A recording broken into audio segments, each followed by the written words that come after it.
શ્રી હરિરાયજી મહાપ્રભુજીએ 100 વલ્લભ સાખી પ્રગટ કરેલ છે. તેમાં આજે સાખી ક્રમાંક 56 આવશે. કૃષ્ણ પ્રેમ માટો રહે, ધરે ન કાહુ શંક, તીન ગાંઠ કોપી ન પે, ગીને ઇન્દ્ર કો રંક. શ્રી વલ્લભ ગીને ઇન્દ્ર કો રંક. પરિવાર. કૃષ્ણ પ્રેમમાં તો રહે, ધરે ન કાહુ શંક, તીન ગાંઠ કોપી ન તે પે, તીન ગાંઠ કોપી ન પે, ગીને ઇન્દ્ર કો રંક. શ્રી વલ્લભ ગીને ઇન્દ્ર કો રંક. શ્રી હરિરાયજી આ સાખીનો ભાવ કહે છે કે જેનું હૃદય શ્રી કૃષ્ણ પ્રભુના પ્રેમથી તરબોળ થઈ ગયું છે અને તેને શ્રી કૃષ્ણ પ્રભુના મહિમા અને સામર્થ્ય ઉપર જરા પણ શંકા નથી, એટલે કે જેટલા પણ બીજા દેવી દેવતાઓ છે તે પણ આપના અંશ છે, આપ બધાથી ઉપર છો.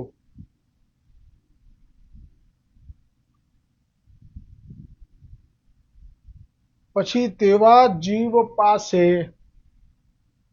ભલે સંપત્તિ કે દ્રવ્ય ન હોય,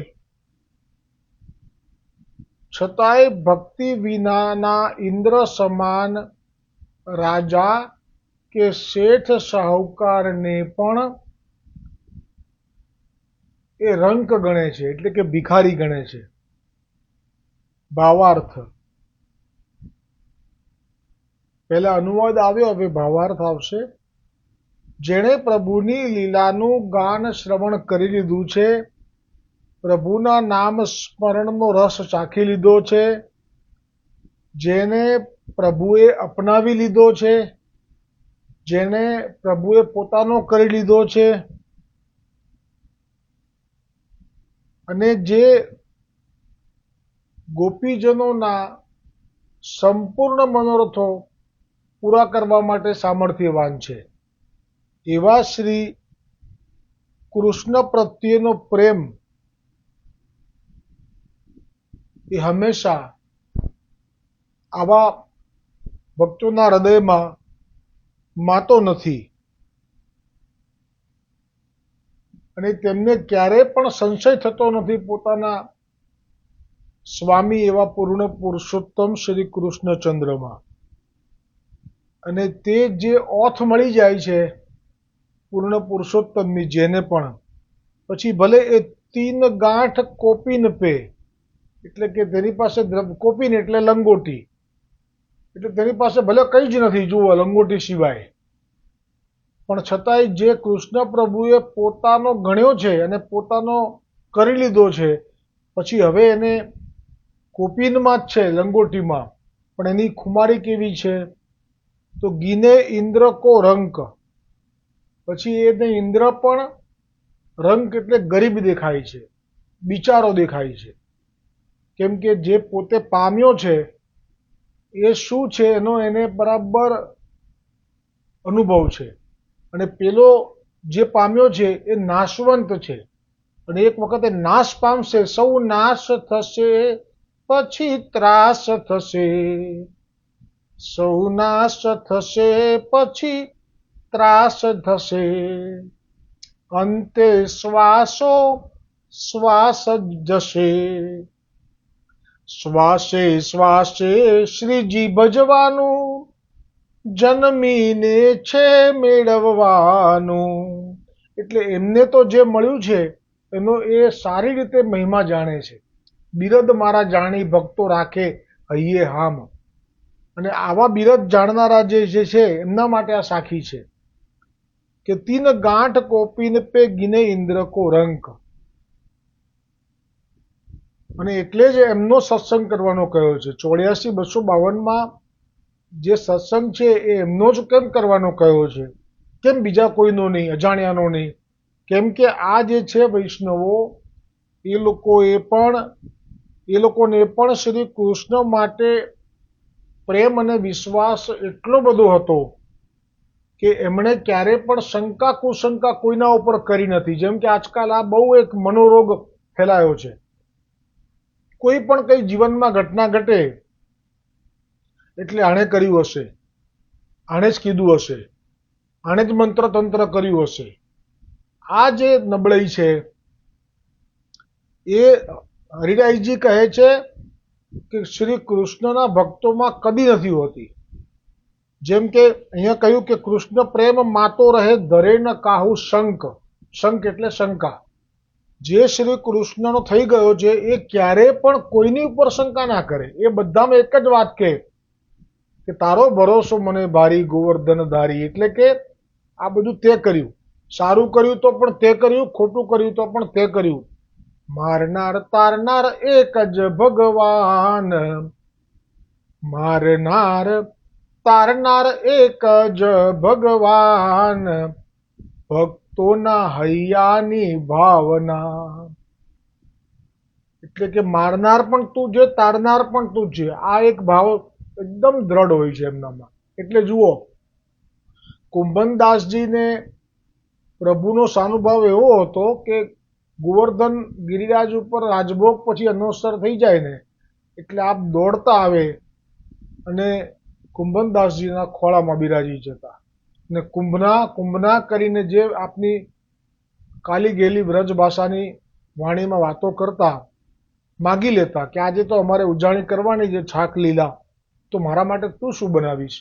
હવે આટલું જે મેં કહ્યું એટલામાં જ આપણે મનન કરીએ તો એમ થાય કે આનું વર્ણન કોણ કરી શકે? આ સુખનું બ્રહ્માજીનું પણ ગજુ નથી. હવે આમના જ જીવનમાં કોઈ વૈષ્ણવે ગુસાઈજીને એમ કહી દીધું કે આમને આવક ઓછી છે ને કુટુંબ મોટું છે, 5 પુત્રો છે, પુત્ર વધુ છે. 7 હતા પણ 5 પુત્રો છે, પુત્ર વધુ છે, ઘણું કુટુંબ છે અને એમને આવક ઓછી છે. ગુસાઈજીને તો બધી ખબર છે, પણ હવે કોઈએ કહ્યું બધાની વચ્ચે એટલે ગુસાઈજીએ કહ્યું કે સારું, અમે કંઈક વિચારીશું. અને પછી આપે આજ્ઞા કરી દીધી કુંભનદાસજીને કે તો અમારી સાથે આ વખતે અમે વિજય કરીએ છીએ પૃથ્વીમાં વૈષ્ણવોનો અંગીકાર માટે, તો સાથે ચાલજે. તો એ પછીનું જે એમનું વિરહ છે તો એ વિરહ આપે બધો ગોવર્ધનનાથજી પાસે ઠાલવ્યો. શંકા નથી કરી કોઈની ઉપર. હા, કર્યું તો જે આરોપણ કરવાનું તો બધું જ મારનાર તારનાર એક જ ભગવાન, ભક્તોના હૈયાની ભાવના. એટલે ત્યાં જ જઈને કહ્યું. એમણે કોઈને પૂછ્યું પણ નથી બીજા વૈષ્ણવોને કે કહું છું આ કોણે ગુસાઈજીને આવું મારા વિરુદ્ધમાં કે મારા આવી રીતે એમ કે મને તકલીફ છે એવું જણાવી દીધું કે આવું જણાયું ખોટું, કોણે આવી રીતે દ્રવ્યની વાત કાઢી? આવું પણ પૂછવા નથી ગયા. એટલો બધો વિશ્વાસ કે જે કરે છે ગોવર્ધન. એટલે ગોવર્ધનનાથજીને કહ્યું કે આપે આવું કર્યું, મને આપના વગર તો હું રહી શકતો નથી. અને ખરેખર કુંભનદાસજીની આસક્તિ, જે હમણાં પ્રસંગ ગયો 181ની વાર્તાનો થોડીક ઝલક લીધી કે કયા કયા પ્રકારના વૈષ્ણવો ભૂતલ પર હોય છે. એમાં નામધારી, પછી બ્રહ્મસંબંધી ઉપરાંત મેળ મર્યાદાથી સેવા કરતો હોય તે, પછી તેનાથી ઉપરાંત જે કયું પ્રેમી હોય તે, એનાથી ઉપરાંત કયું આસક્તિવાળો. તો કહે છે કે આસક્તિવાળા બહુ ના મળે. તો કે આસક્તિવાળાનો ગુણ કેવો અને નામ કહો? તો ગુસાઈજી કહે છે કુંભનદાસજી. તો કુંભનદાસજીની આસક્તિ માટે તો કેટલું મોટું પ્રમાણ છે કે ગોવર્ધનનાથજીના સ્વરૂપ સિવાય આપે પુષ્ટિ માર્ગનું બીજું પ્રત્યક્ષ નિધિ સ્વરૂપ જે નવનીત પ્રિયજી બિરાજતું હતું ગોકુલમાં, તો કુંભનદાસજી ગોકુલમાં દર્શન કરવા નથી ગયા. આખા જીવનમાં એમણે નવનીત પ્રિયાજીના દર્શન નથી કર્યા, ગોકુલ હવેલીના પણ દર્શન નથી કર્યા. આને આસક્તિનું પ્રમાણ આપે ગુસાઈજી આપ્યું હતું. અને જે આવી આસક્તિવાળા કુંભનદાસજીએ કોઈની પર દોષારોપણ ના કર્યું, સીધું ગોવર્ધન મહારાજને જ કહી દીધું કે તમે આ શું કર્યું, તમારા વગર હું રહી શકતો નથી, ક્યાંય ગયો નથી તમને છોડીને, હવે હું જઈશ યાત્રામાં અને કાકાશ્રી મને કે ગુસાઈજી પછી હું ના નથી પાડી શકતો એમને, તો હવે હું શું કરું, આ બધું તે જ કરાવ્યું છે. ત્યારે ગોવર્ધનનાથજીએ કીધું કે ના ના હો, મેં નથી કરાવ્યું, આ પેલો વૈષ્ણવ છે ને કાકાશ્રીને આવું કહી ગયો હતો. ત્યારે ખબર પડી કુંભનદાસજી, પણ તોય કુંભનદાસજીએ કોઈની ઉપર આરોપણ નહીં, કોઈની ઉપર શંકા નહીં, અને તો જ ભક્તિ દ્રઢ થાય. આ શંખ શબ્દ લખ્યો છે ધરેન કાહુ શંખ, એ આજકાલ એટલો બધો મહત્વનો છે પુષ્ટિ માર્ગમાં. કેમ કે પુષ્ટિ માર્ગમાં પૂર્ણ પુરુષોત્તમના મહાપ્રભુજીની કાણીથી સેવક થયા છતાં પણ શંકાઓનો કોશંકાઓનો આજે ભોગ બનનારા વૈષ્ણવોને મેં જોયા છે. એટલા માટે આ જે સાખી છે એમના માટે જ છે કે જો તમે કૃષ્ણ પ્રેમ માતો રહે ધરેન કાહુ શંક, તીન ગાંઠ કોપીન પે ગીને ઇન્દ્ર કો રંક. અને ખરેખર એવું જ હતું ને, કુંભનદાસજીને દ્રવ્યનો તો એવું જ હતું, સંકોચ તો હતો જ. કેમ કે જ્યારે માનસીએ કુંભનદાસજીનું પદ સાંભળ્યું એટલે થયું કે આ પદમાં જે શબ્દો છે એ તો સાક્ષાત પ્રભુ એની સાથે જ છે, તો જ આવા શબ્દો લખાય. તો એમને એમ થયું કે ચલો હું દર્શન તો કરી આવું, પણ સત્સંગનો ભાવ નહોતો એને એમ હતું કે એને હું કંઈક આપું. આ આપવાની જે વૃત્તિ છે રાજાઓમાં સ્વાભાવિક હોય, પણ સામે કોણ છે એ એને ખબર નહીં. અને કુંભનદાસજીને એ જ વખતે ઠાકોરજી આવીને કંઈક કહેવા જતા હતા, કુંભના એક બાત તો વો કરની હે, કરું. અને ત્યાં જ પેલા માનસી આવ્યા અને તરત ઠાકોરજી લૌકિક લોકોની સામે, પછી મોટો રાજા હોય તો એને ઘેર, લૌકિક લોકોની સામે કોઈ દિવસ ઠાકોરજી પ્રગટ ના થાય. એટલે આપ એક ઝાડની ઓથમાં સંતાઈ ગયા. અને પેલાએ આવી અને જાણ્યું કે અમે તો જ્યાં બિરાજેલા છે ત્યાં નીચે આસન નથી, એટલે એમણે આસન માગ્યું એમની ભત્રીજી પાસે અને કહ્યું કે લાય મને મારો અરીસો આપ, તિલક કરવું છે. એ જ વખતે વાત નીકળી. એટલે માનસીએ જોયું કે એમને કંઈક કામ છે તો પતી જાય પછી હું એમને વાત કરું. તો એ કામ માટે જે આજ્ઞા કરી તો ભત્રીજી કહે છે કે તમારું આસન છે એ પાડો ખાઈ ગયો અને આ જે તમારું અરીસો છે એ પણ પાડો પી ગયો. માનસી તો વિચાર કર્યા છે શું, પછી એણે જાણ્યું કે આસન એટલે કે જે એમનું ઘાસનું જે હતું બિછાવવાનું એ પાડો ખાઈ જ જાય, તો ઘાસ દેખાય એટલે. ને તરસ લાગી હોય એટલે અરીસામાં શું હતું કે એક મોટા વાસણમાં જળ ભરી રાખતા અને એમાં પોતાનું મુખ જોઈ અને આમ તિલક કરી લેતા. તો એ જળ જે પી ગયું પેલું પાડો એટલે. તો માનસીને થયું કે અરે રે રે રે, જેને ભગવાનનો આવો સંબંધ અને આવા પદની રચના કરી શકે છે એની પાસે આવી સ્થિતિ છે, હું આપી દઉં. એમ કરીને પોતાના સેવકને મંગાવડાયો તાત્કાલિક રત્ન હીરા જડિત અરીસો અને પછી ધર્યો. ત્યારે કુંભનદાસજીના શબ્દો જુઓ, એકદમ સહજ સરળતાથી કહી દીધું કે જુઓ આ છે ને અમે તો એ આવી રીતે રહીએ છીએ કાચા મકાનમાં. એ જો કે ખેતરમાં હતા ત્યારે આખો દિવસ એ ખેતરમાં જ રહેતા. જમનાવતા ગામ રાત્રે સુવા જ જાય, બાકી આખો દિવસ, કેમ કે ઠાકોરજી અહીંયા પધારતા. તો કે જુઓ અમારે ત્યાં તો આ બધું મેં રાખીએ ને, અને જો કોઈ રાત્રે લૂંટવા આવે ને તો તમારું જાય તો જાય, સમજ્યા, તમારી આ રત્નનો અરીસો જાય તો જાય, તો અમે જીવથી જઈએ. એટલે તમે આવું ના કરો, અમારે નથી જોઈતું આ. તો કે તમારો ગાંધી કોણ જે કહો તો હું ત્યાં બધું સીધું લખાઈ દઉં. તો કે અમારો ગાંધી તો આ રહ્યો, એમ કરીને જે ખેતર હતું એ બતાવ્યું. અને પછી કહે છે કે કંઈક આજ્ઞા કરો, કંઈક આજ્ઞા કરો. બસ ત્યારે જ આ હવે અહીંયા જે સાખીમાં કહ્યું છે ને કે તીન ગાંઠ કોપીન પે ગીને ઇન્દ્ર કો રંક, એટલે એની પાસે ભલે આ 3 ગાંઠ કોપીને એટલે બસ આવું જ હતું, કંઈક હતું નહીં.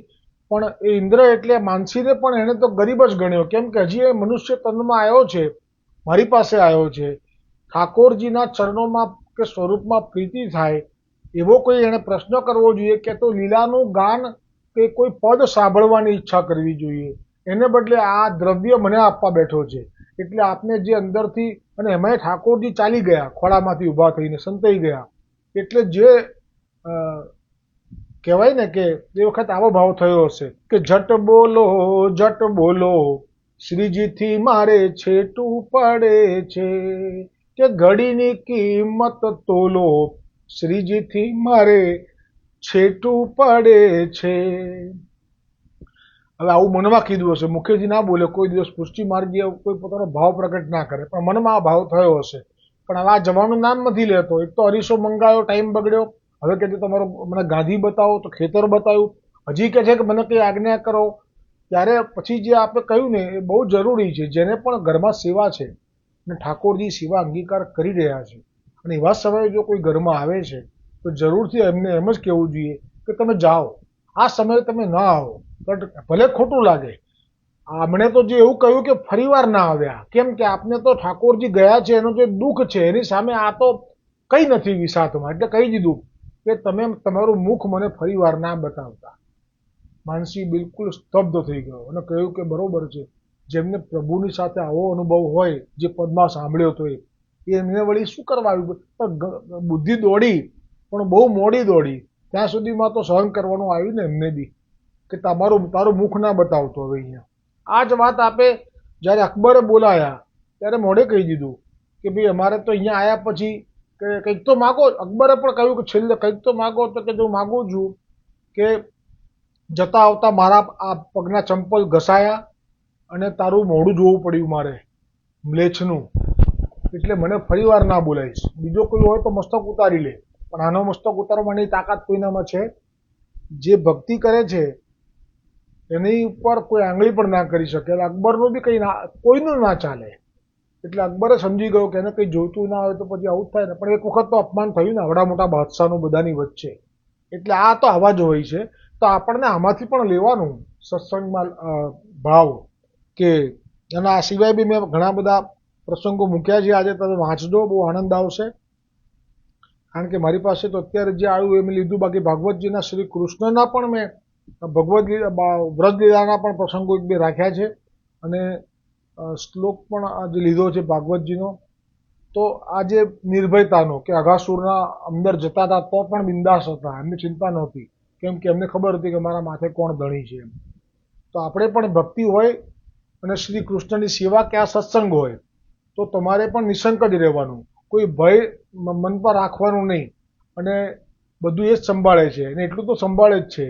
અંબરીશ માટે સુદર્શન મોકલ્યું, મર્યાદાનું હતું એટલે.